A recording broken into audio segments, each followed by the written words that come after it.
Hello, Solius. Welcome back to my channel. I just changed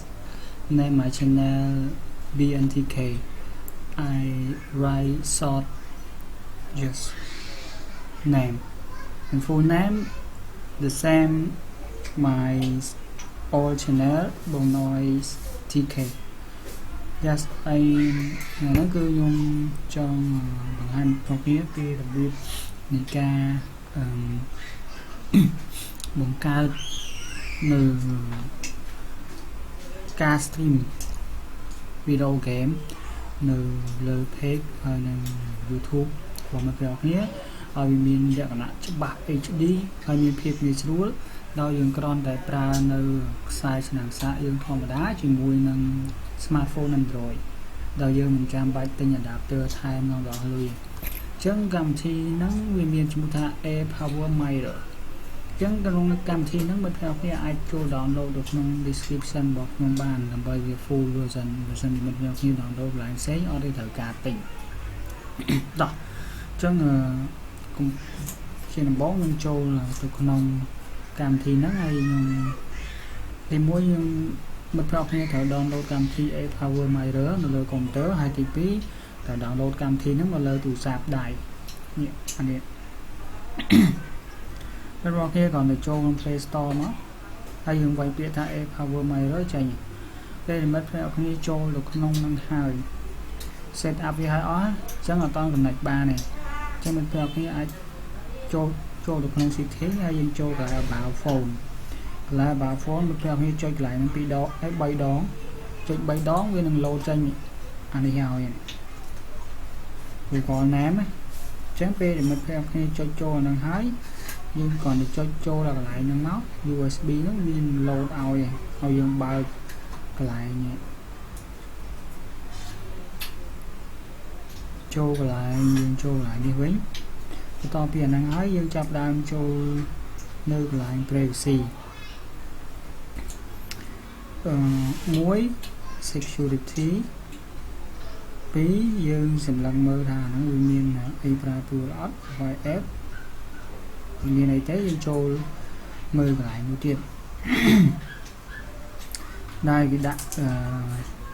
សម្រាប់ឲ្យយើងនេះហ្នឹងឲ្យយើង connect គ្នាបានកន្លែង system មកចាក់គេចូលមើលទៅលេង quick អីមើលទៅមានអីប្រើទូរអត់បើមានតែប្រើទូរទេអូខេហើយអញ្ចឹងយើងធ្វើការភ្ជាប់វារួចរាល់ហើយពេលដែលយើងភ្ជាប់វារួចរាល់ហើយមិត្តភក្តិទាំងអស់គ្នា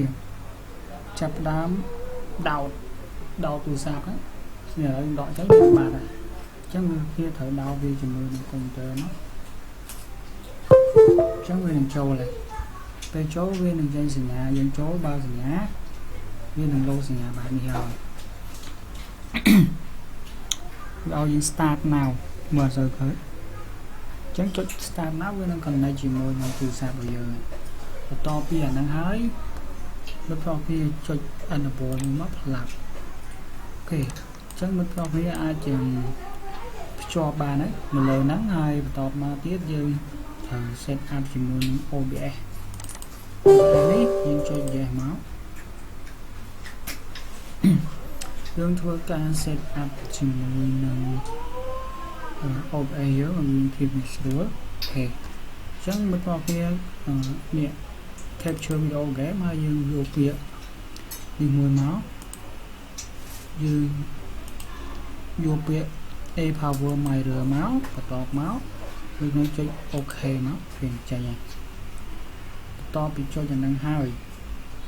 មិត្តប្រុសគ្នាត្រូវតែបើកកន្លែងមួយទៀតមកហើយយើងចុចកន្លែងហ្នឹងមកคลิกមកស្ដាំហើយយកពាក្យtransform មកហើយមិត្តប្រុសគ្នាយកកន្លែង flip screen ហើយចេញកន្លែងហ្នឹង